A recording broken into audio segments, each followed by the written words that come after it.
Hi everyone, this is Jim. Welcome to episode 34 of Opening Basics. In this video I'm going to finish off my coverage of the Dutch defense with a discussion of the Leningrad variation. But before I get going, I wanted to mention that it occurred to me, or I discovered this week, or was reminded that there is an expert on the Dutch defense, particularly the classical Dutch, that has a YouTube channel. His name is Simon Williams. He's a British grandmaster, sometimes known as the Ginger GM. And so I've put a comment in my previous video, in episode 33. I put a comment, added a comment there with a pointer to his channel. But if you're interested in the Dutch, and particularly the classical lines of the Dutch, it's a great resource. You can go to his channel and just do a search in the channel for Dutch, and you'll find a bunch of games that he's played against grandmasters in the Dutch. And there's even one video that he did, kind of an overview of the classical Dutch. So great material there if you're interested in those lines. But this video is going to be about the Leningrad Dutch. So let's put this on the board. So the most common way of getting there is with d4, f5, g3, knight f6, bishop g2, g6, knight f3, bishop g7, castles. What's White's turn to castle? Castles, c4, d6, knight to c3. Now this is move 7, and it's black's turn to move. And so this is the setup for the Leningrad Dutch, and this is a very common setup for white playing against it. It's the most popular way of setting it up, and I went through that kind of quickly, but this is the configuration you need to consider. And it's the same one that white can play against the classical Dutch and the Stonewall Dutch as well, so this should be familiar to you. And the point is that these moves can occur in various orders. This pawn move, this knight move, and this bishop move can happen in any order. The key point is that this pawn has to come forward before the knight comes out, but the typical setup. And if we look at black's setup compared to the Stonewall and the classical lines where there are pawns on these light squares, and this bishop is blocked in, and in the Leningrad Dutch, this bishop has a little bit of scope here. And there's ideas of pushing these pawns forward maybe in the right circumstances. So this, from a positional point of view, it's still a bit risky because kingside has been exposed. But there's no really bad piece in this opening, and so it has a bit of a better theoretical reputation than the other lines in the Dutch. And there's three main moves for black. We'll look at all of them in this video. Those moves are queen to e8, pawn to c6, or knight to c6. So those are three different ways that black can continue. I just wanted to remind you again that there are ways for white to try and disrupt you. So if you want to play the Leningrad Dutch, you do have to be on the lookout for these disruptions. And the way it happens is the moves knight c3 and bishop g5 create the setup that is pretty dangerous for the Dutch defense. And I talk about this for the Leningrad Dutch. And I talk about this in my first video in Opening Basics 32, the first video I did on the Dutch. So you should go back and check that out if you want to play the Leningrad and your opponent plays knight c3 here, or if he plays bishop to g5, you may have to. You get to this kind of position. At this point, you may have to reconsider your options because it's pretty dangerous to go into the Leningrad, and I explain why. And in fact, in that video, I recommend going for a Stonewall with d5, which makes sense because white hasn't played c4 to slow down this pawn push to d5, and so you don't need to support it with c6, for example. And that's okay for black. Okay, so I just wanted to do that introduction to the setup. Now let's look at the first game that I wanted to show. This is a game between Paul Keres and Viktor Korchnoi, played in 1952 at the USSR Championship.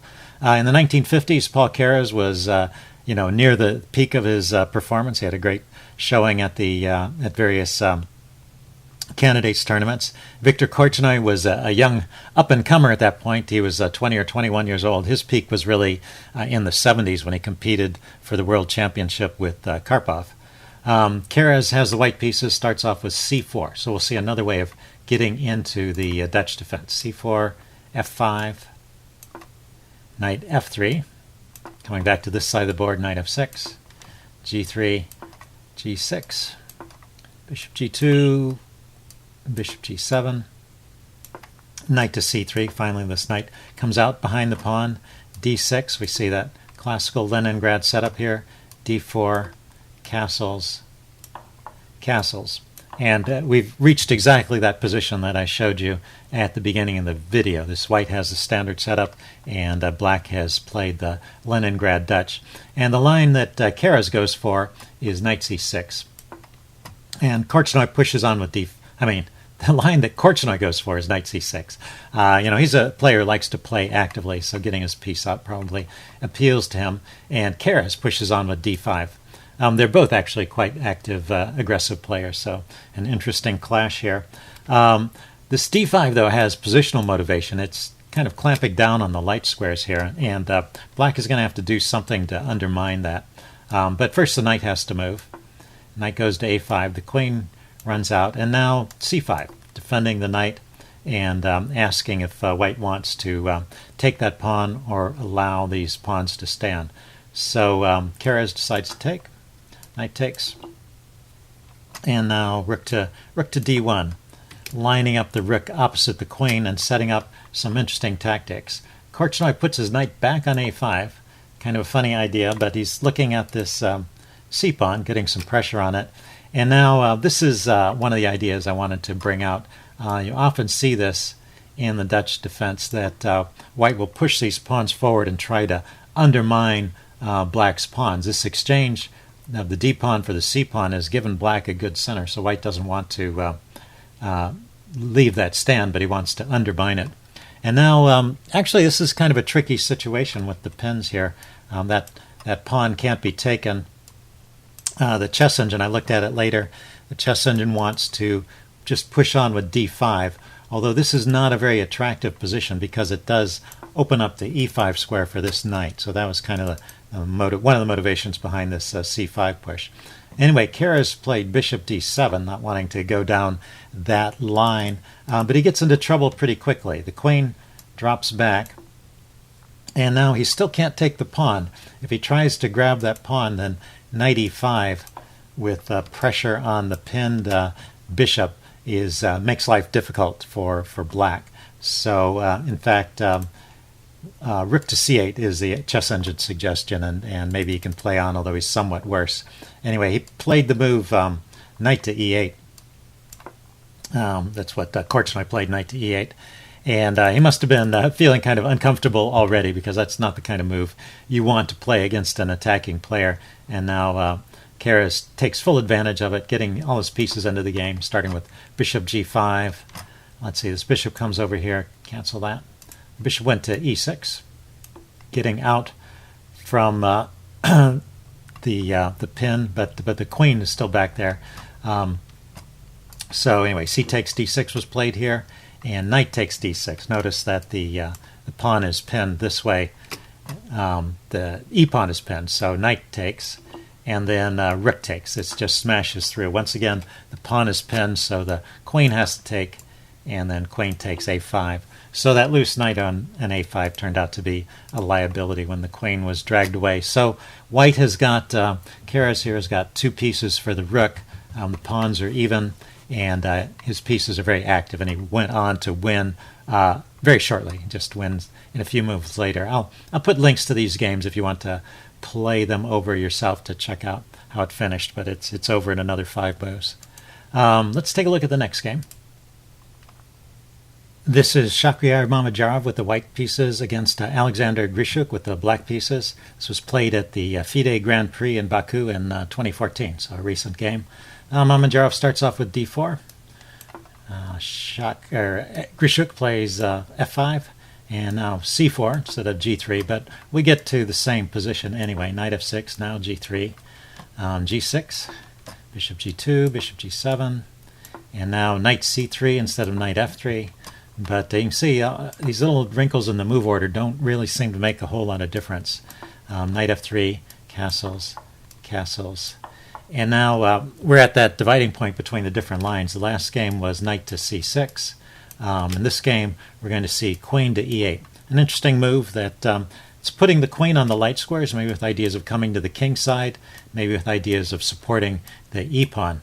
Now the most common move here is d5, just locking down on the light squares and, well, trying to extract a penalty if black tries to push those pawns forward.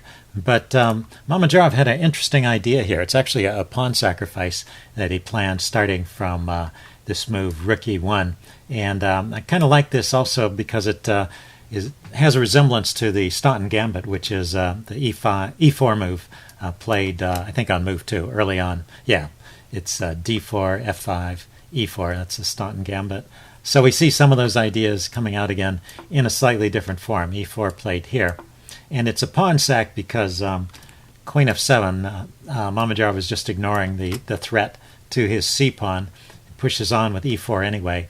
And after this exchange, he goes knight g5. He gets active knight and he gets to round up the e-pawn, but he loses the c-pawn. So he's down a pawn at this point. Grishuk continues trading. Knight takes. And not knight takes, but rook takes, putting the rook in an active position, and the queen drops back to f4. So what black gets for his what white gets for the pawn sack is an active position. His pieces are out, and notice that black's queen side is undeveloped here, which is going to be an issue shortly. So bishop to f6 to block this, and knight to d5, hopping in to this key square, supported by the bishop, and looking at c7. And, well, Grishuk plays this in an interesting way. He doesn't bother defending c7. He kicks he kicks the rook. Rook drops back to f3, and he plays c6, kicking the knight, and just asking for the knight to hop into c7, which Mamedyarov obliges. He's not one to run from a challenge. Both these players are very tactical. And we can see Grishuk's ideas to develop the bishop with an attack on the rook. So he's hoping to maybe he'll lose the exchange in the corner, but he'll get the exchange back here. Mamedyarov pushes on with d5, and now let's see, c takes d5 was played here, and after c takes d5, the game went like this: c takes d5, bishop takes g5, taking advantage of the pin on the bishop. So I just wanted to show some other ideas in this position. You could consider solving that problem by taking the rook off here, but and this is okay too.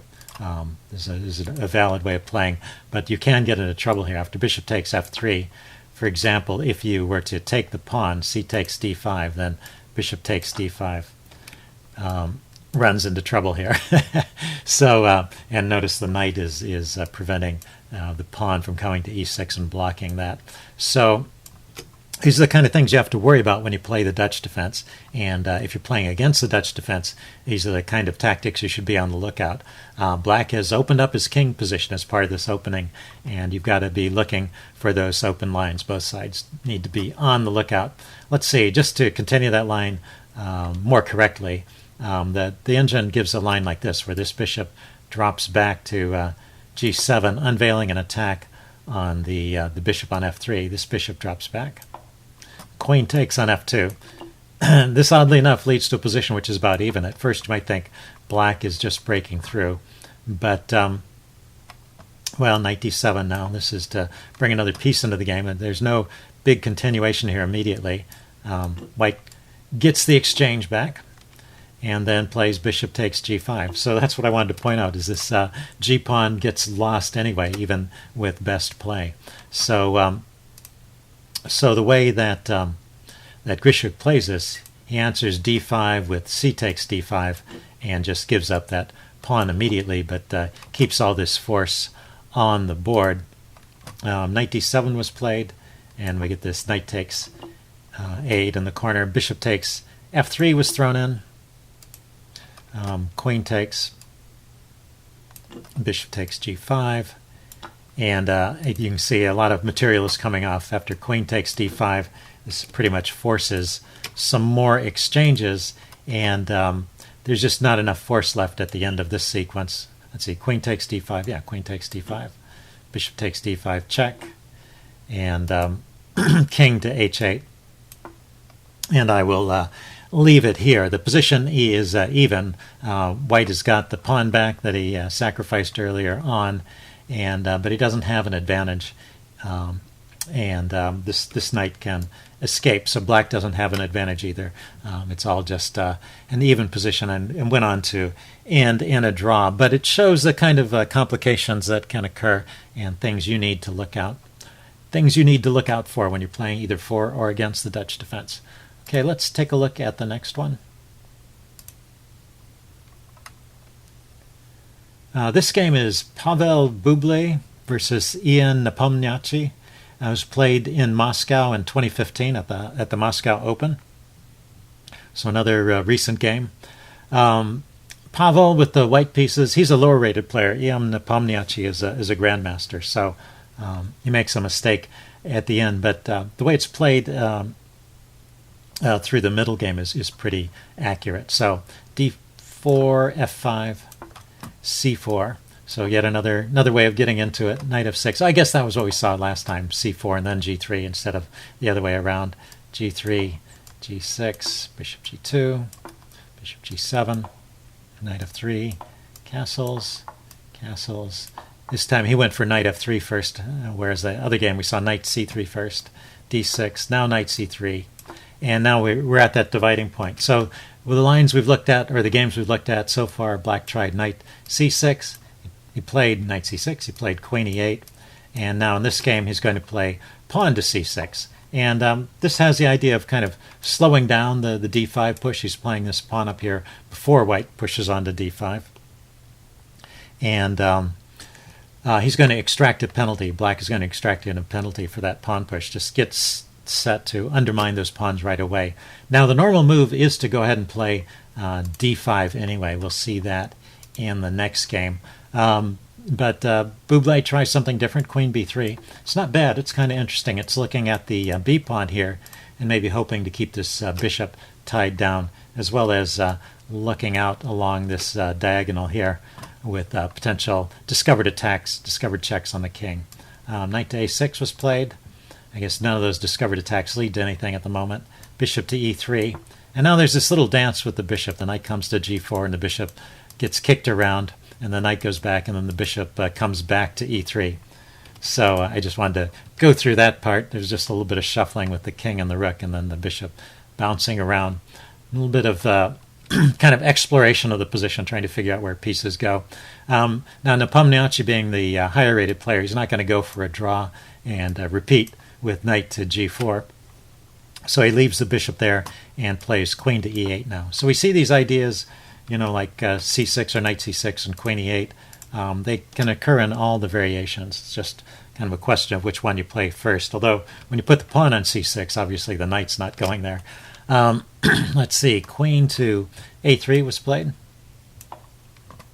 Taking a look at the knight and maybe doing something on this diagonal. Knight to c7. The knight is rerouting to a more active square. Knight to e1. This knight is going to reroute. Bishop to e6. Yeah, I guess queen on a3 also got it out of the way of the b pawn, so the b pawn can be pushed forward to support the c pawn if necessary. But what he plays here is d5, so the characteristic pawn push that we've seen in the other games. This bishop drops back to d7. And now rook a to b1. So I guess, yeah, his queen was getting out of the way of the b pawn. Maybe he wants to push forward and expand on the queen side. So b6 was played. h3, keeping the knight from coming into g4 at an inopportune time. Now Nepomniachtchi pushes on with g5. So he's starting this expansion on the king side. We often see this in the Dutch defense, and it's one idea of that early f5 move, is to just push these pawns forward to disrupt. So there's d takes c6, bishop takes, and knight to d5, getting a good square for the knight, but black trades it off immediately. Knight takes, cancel that. Knight c takes d5. And pawn takes, and then the bishop goes to b5. So rook to d2 was played here. I was just realizing, there's another reason from playing this rook from a1 to b1 is also to get it off of this diagonal. Seems like white never got in the b3 or b4 moves that he might have been planning, but it is useful to have that rook off of that diagonal.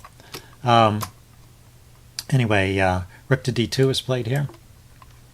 Defending the pawn, the bishop was attacking. Queen to g6, bring the queen out to the king's side. Rook over to c1, so this rook not seeing any job for itself on the b file has gone to the c file. Rook a to c8. Rook d to c2, just doubling, not wanting to give up the c file. Rook takes, still defending the pawn over here. And now f4. This is the move I particularly wanted to point out in this game. A characteristic pawn push from the player with the Dutch defense. You want to get in this move if you can. Basically, you've weakened your own king position, and your hopes lie in weakening your opponent's king position as well, so that you're not the only one suffering in the game, and you use these pawns to do that. You push them forward. Now, if white takes, this is playable. G takes f4, pawn takes f4, bishop takes f4. This does not win a pawn. This just gives up the d pawn over here. There must be some kind of tactic because oh yeah, that's right. The bishop, of course, is pinned, so that's why the queen here on g6 prevents the bishop from taking the knight back. So this move, f5, it has to be carefully timed, but it works in this case, and it disrupts the king position. After f4. After f4, Pavel Bublé, he didn't go for that exchange line. He just moved his bishop to d4. And but we still get some exchanges because f takes g3. His idea is to bring the queen across. Kind of clever, really, bringing the queen over to defend. And bishop to d7. Bringing this bishop back around to the king side. Queen over to e3. Rook to f7. Knight to d3. So yeah, I'm bringing this knight. This knight had retreated to e1. It's finally getting back into the game to do something, hopefully. Bishop to f5. Taking a look at the knight and the rook. And now white blunders. So up until this point, he's been playing a decent game. And he's still in the game, but he plays one move and it's a mistake. And I think, that's kind of what you do with the Dutch defense in particular. It gives rise to a long game. You try to keep the pressure up and look for those mistakes that your opponent makes. So what Bublé played here, there was a mistake, was rook to c7. If you were to play something like rook c4, just, unpinning the knight and getting the rook to an active post, the engine gives this line knight h5, rook to a4, taking a look at some of these pawns on the queen side. Seems like this rook is active enough, and the material's even, both sides have the bishop pair. It should be an okay game, but it's also still really complicated. There's a queen, a rook, and 3 minor pieces on the board for both sides. There's open lines. Both kings' positions are somewhat weakened. And this is just the kind of position that the Dutch player is really striving for. Anyway, let's back up. In the game, it ended a little more quickly after rook to c7. There's this move e5 that he is winning. It's kind of a double attack. The rook is attacking the loose rook here, and the pawn is attacking the bishop. Now, black can take, or white can take. He can take here. This is probably best. He probably should take. But he didn't like this position after queen takes. Now the bishop retreats. And with the queen here, the d pawn is falling. Knight takes d5. And it's worse than that. It's hitting the queen. It's a key central pawn, so black is going to have this extra pawn in the center. And but also he's going to get rid of this bishop. And now it's not even possible for white to take back with the queen because of the pawn push here. We'll unleash an attack on the queen and hit the knight at the same time, so he has to take back with a pawn. So in this position, black has more pawns, he has the bishop pair, he has a better structure, and probably an easy win for a grandmaster type player. So anyway, Pavel didn't go for that. He went with sacrifice, knight takes e5. but this was kind of a forlorn hope after d takes e5, bishop takes e5, rook takes c7, bishop takes c7. That was the idea. Hey, I kind of messed that up. After bishop takes, yeah, it's black's turn. Black takes the rook, bishop takes the rook, and then the queen comes back to f7, hitting the bishop pawn here. Let's see, and then the queen just grabbed another pawn over here, and Pavel resigned. So kind of a sudden end, but an interesting game and kind of typical. Okay, let's take a look at the next game.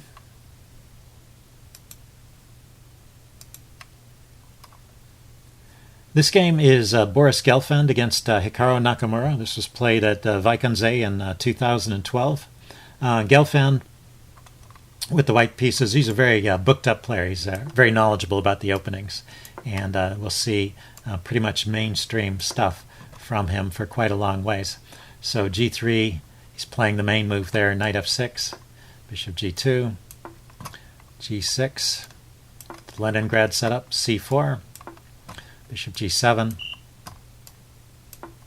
knight to c3. It's interesting, he did this knight c3 ahead of knight f3 as well. Castles, but really, as far as I can tell, there's no particular significance to that move order. Knight f3, d6. Someone who's a real expert may actually know there's some subtle difference, but seems to arrive at the same position. And now Nakamura, once again, we have the three main moves: queen e8, knight c6, or pawn to c6, and Nakamura chooses the pawn to c6 line, and Gelfand goes for the main line. As I mentioned, that's d5, just pushing on. And now Nakamura springs a move here, e5. So just trying to open things up right away. D takes e6, bishop takes, and b3. So Gelfand has shored up this his pawns on the queen side, and he has a weakness to attack over here on d6. So it looks, if you're a positional player especially, this should look like a good position to you, because you have this long-term weakness that you can kind of pile up on. It gives you a little bit of idea of how to proceed. But black has some things going for him too. He has the open lines for his bishops. His bishops are well posted. Unlike other lines in the Dutch, notice this light squared bishop has something useful to do, as well as the dark squared bishop. And his knight is not yet in the game, but it's not too far away from getting in there. So rook to e8 was played.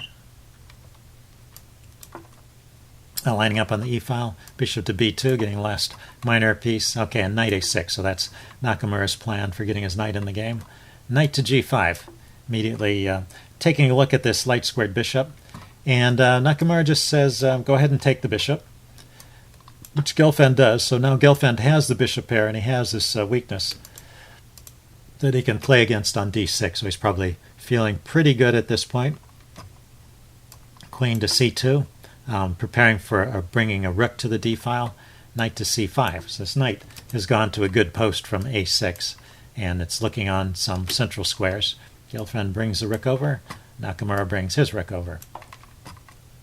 So e3, this kind of clamps down on any f4 push from black. He's trying to just kill all the possible counterplay. But, well, this knight can hop into e4. And notice that those two knights, this knight on f6 and this knight that went to a6, they were both targeting this. They were both targeting the e4 square, so that he gets to post a knight on e4. Actually, he took back with the pawn. He decided to keep a pawn on e4, and now rook d2. Yeah, I think taking with the knight would have been interesting too, but maybe he didn't want to trade that knight for this bishop. I think his plan is more to use this pawn to keep this bishop out of the game. And now with d2, Gelfand signals his intention to double rooks on the d-file and really add to the pressure. So the way that Nakamura responds is just to push that pawn forward.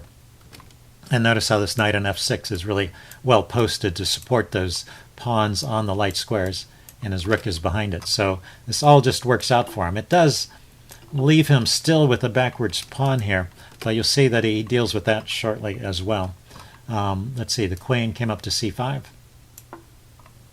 pawn to b6, kicking the queen. Queen goes over to b5. This knight comes out to h5. Bishop to a3, so a bit of maneuvering here. Bishop to f8. There's a little bit of a dance with the bishops. This bishop went back to b2 here. I just wanted to point out that it doesn't help. This is an idea I had looking at it. Why not just trade the bishop and then go ahead and double rooks? But the knight would just come back to f6, and it seems like white is never going to be able to break through. There's ideas of sacrificing the bishop here are pretty much quashed by the knight. White is not, or black is not required to take back with a pawn with his knight on f6. So it seems like that would be a pretty static position there and no advantage to white at all. So bishop to b2, still playing for something. Bishop to g7. And now bishop to a3, the dance with the bishops continues, and bishop to e5. So Nakamura has got his bishop out because Gelfand didn't want to trade off his dark squared bishop here. This is the better bishop from black's point of view. It's got the more open squares to look at. Okay, rook to c1 was played. Knight to f6. Rook d to c2, d4. Yeah, that's the point where Nakamura dissolves his pawn weakness. The Gelfand has released the pressure from the d pawn, but Gelfand has an idea here. So after d4, he didn't just relieve the pressure accidentally. His idea was to penetrate with his rook. Rook goes to c6. Queen went to f5 here, and now there's this exchange.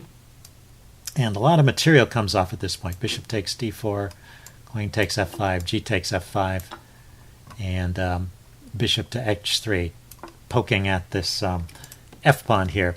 So it looks like black's king is still pretty exposed, but there's less material on the board, and there's some opportunities for black to play actively here. So the sort of position that Nakamura likes, being active with his pieces. So he doesn't immediately respond to the threat on f5, but he just pushes the e-pawn forward, e3. So after bishop takes f5, he takes f2 check. The king blocks the pawn. And the king is actually relatively safe here, sitting underneath the pawn. It can use this pawn as a shield from attacks in the front. It has to worry about white has to worry about the back rank, however. The bishop went to e3, kicking this rook. The rook goes to b1, holding on to the back rank. Knight goes to e4, supported by the rook. The bishop takes, so Gelfand decides to trade off at this point. Things might get a little uncomfortable if that knight starts hopping in here, for example, forking the king and the rook and driving the king away from his post in front of the pawn. But with the knights gone, only the bishop is the only minor piece around that, and it can't control that f1 square. Only the rooks can chase the king away. But right here, after what was probably a long game, maybe in a bit of time pressure, Gelfand makes the losing move. He plays rook to c2. Maybe he's thinking of bringing the rook over and doubling on the second rank somehow. Anyway, rook to c2 is losing. He needs to play a move, a defensive move. Well, let's show what happened in the game. Rook to c2, rook e to d4, and he resigned because of the threat, pretty simple threat of just putting the rook on the back rank and chasing the king away. And white has to give up material to prevent that. But in this position, he could have played rook to d6.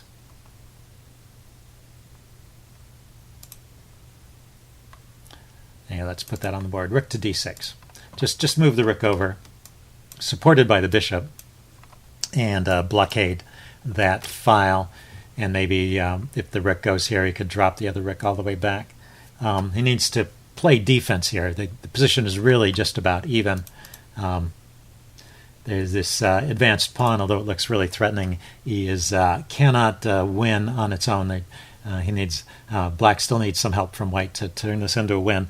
But well, typical kind of game that you might get from the Dutch defense. You get long, complicated games, and that's what players are going for when they play the Dutch, and pretty interesting way to play. Hope you guys enjoyed this brief look at the Dutch defense. And in my next video, I'm going to take a look at the Stonewall attack, which is kind of a Dutch Stonewall reversed. See you then. Bye.